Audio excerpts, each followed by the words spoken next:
Good morning, everybody. I want to talk a little bit about storytelling and how good God is at telling stories and how we can communicate better with each other through telling stories to each other, and even how God has changed our lives with the stories that we read in His Word, and how things that we have gone through, experiences that we have had in our lives with Him have changed our lives and that they can help change other people's lives. So, the reason that we're talking about this today, as you can see, is Jesus is alive. I am not afraid. I am safe in Him. So, some questions for you to think about. Which story from Jesus' life do you best remember? Is it it could be his crucifixion, which is probably what most of you might say. It could be his birth. But I'm thinking more about the stories in between those two, more specifically.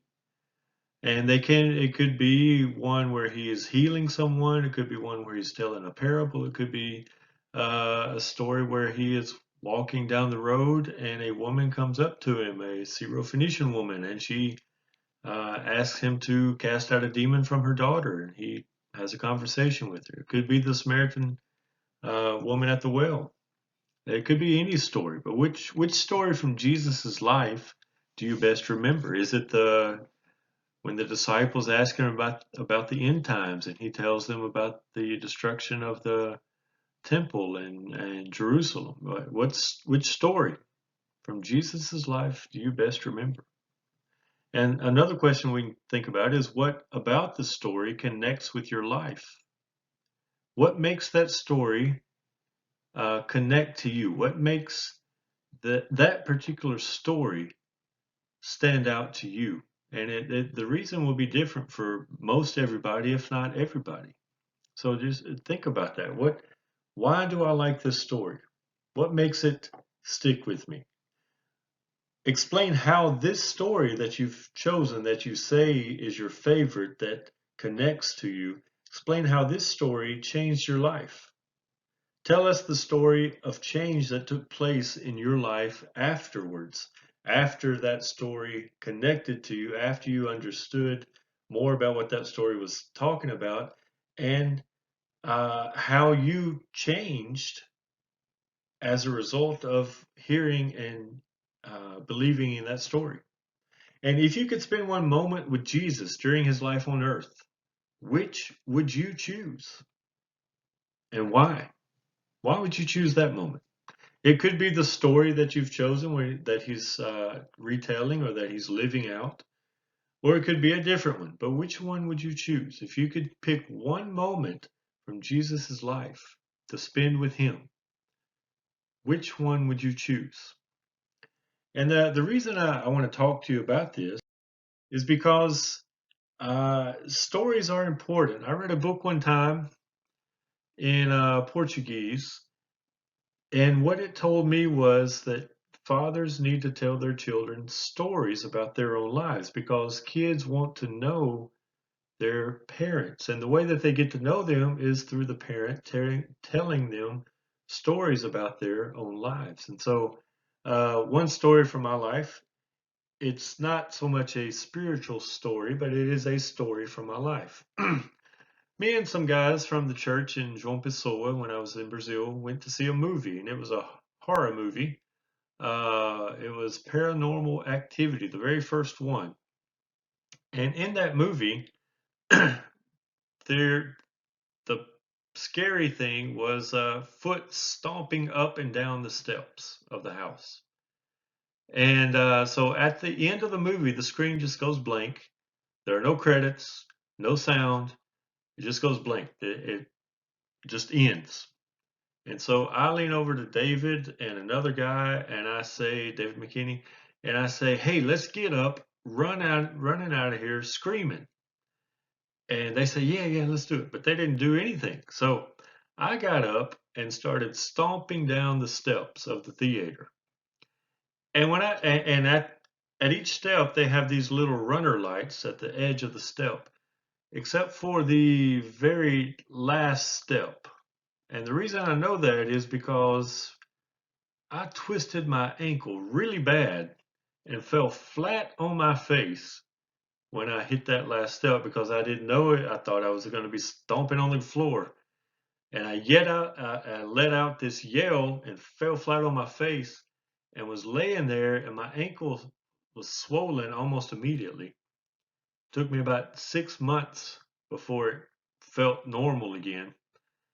And I was laying there thinking about how am I going to get up? What am I going to do? The lights came on. And I thought, well, I'm going to be laying here, and all these people are going to be coming down the steps, and they're going to see me here. That's going to be really embarrassing, if not, as if all the other stuff I'd just done was not embarrassing. So I grabbed a hold of the handrails that were there and climbed up, kind of like a boxer getting up from being knocked down, grabbing the ropes.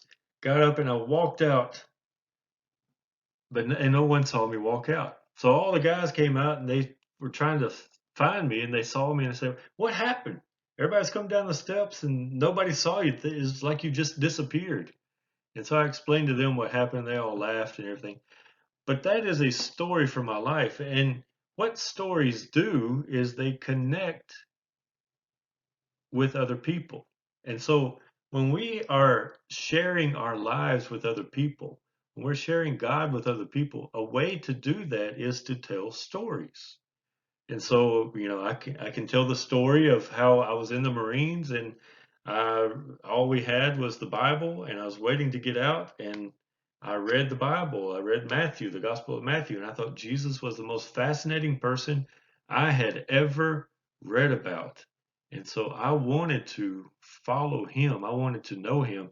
And to this day, that has been my life story.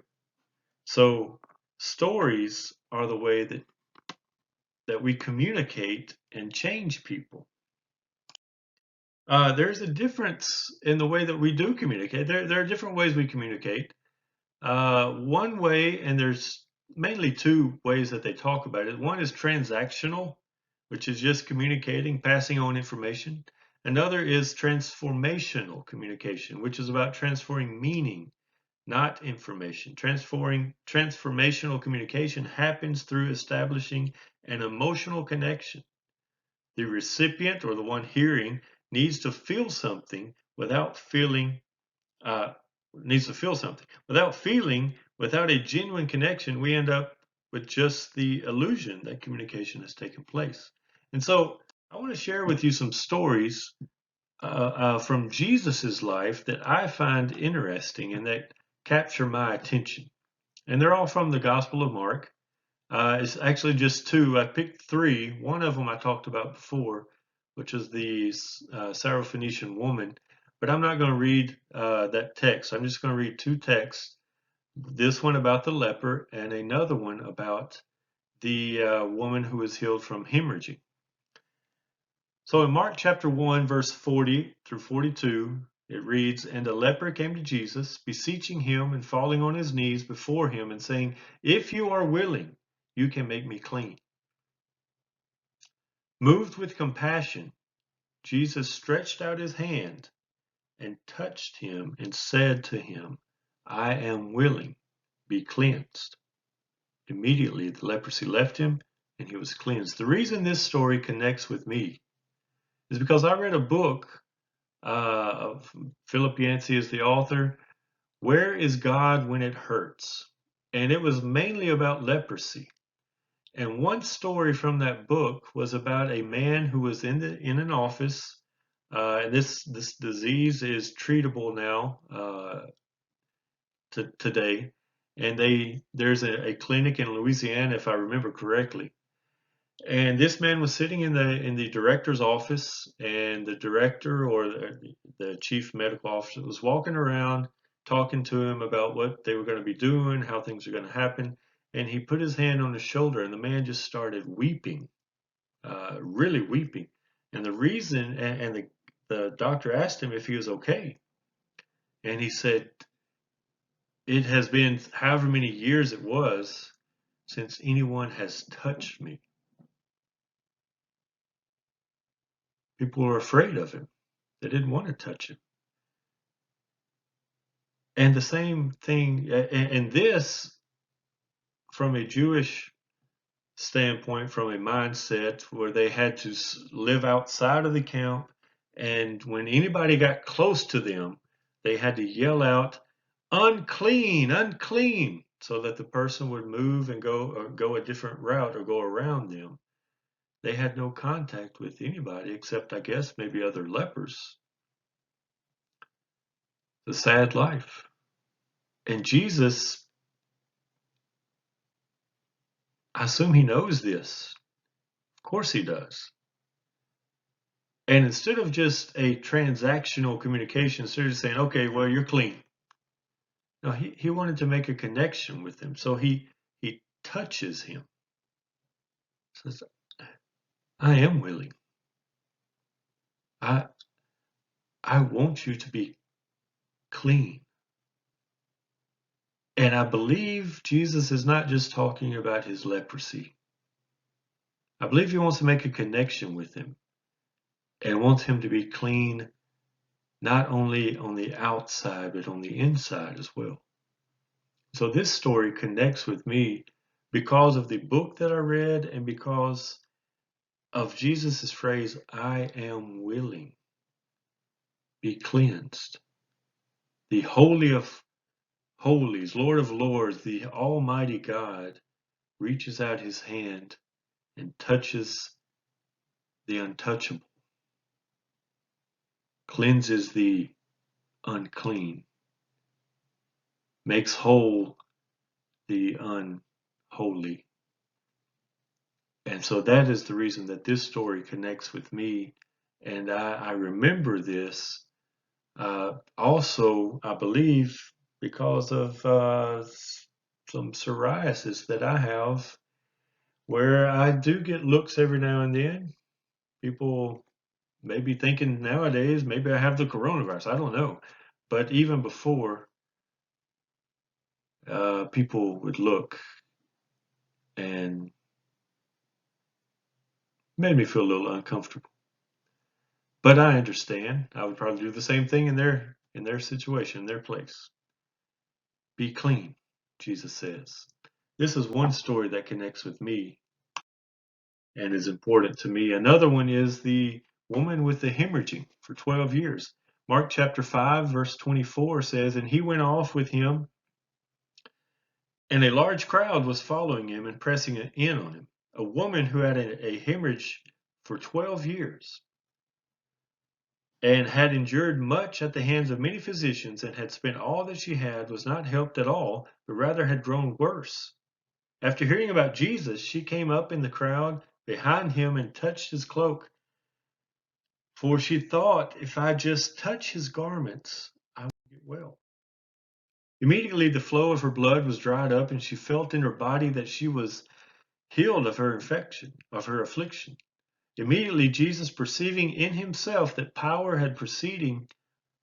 power proceeding from him had gone forth, turned around in the crowd and said, who touched my garments? And his disciples said to him, you see the crowd pressing in on you, and you say, who touched me? And he looked around to see the woman who had done this. But the woman, fearing and trembling, aware of what had happened to her, came and fell down before him and told him the whole truth. And he said to her, daughter, your faith has made you well. Go in peace and be healed of your affliction. This story is important to me because in the midst of a crowded street, one person, the most lowly, the sickest, the dying, come and touch Jesus from behind.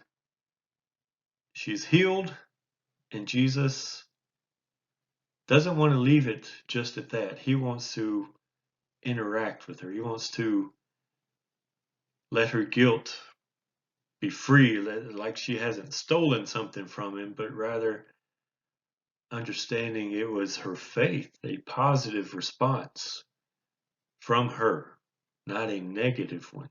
And that now she can go and live her life free of guilt and free of disease and believing, as she already had, Jesus truly is the Son of God.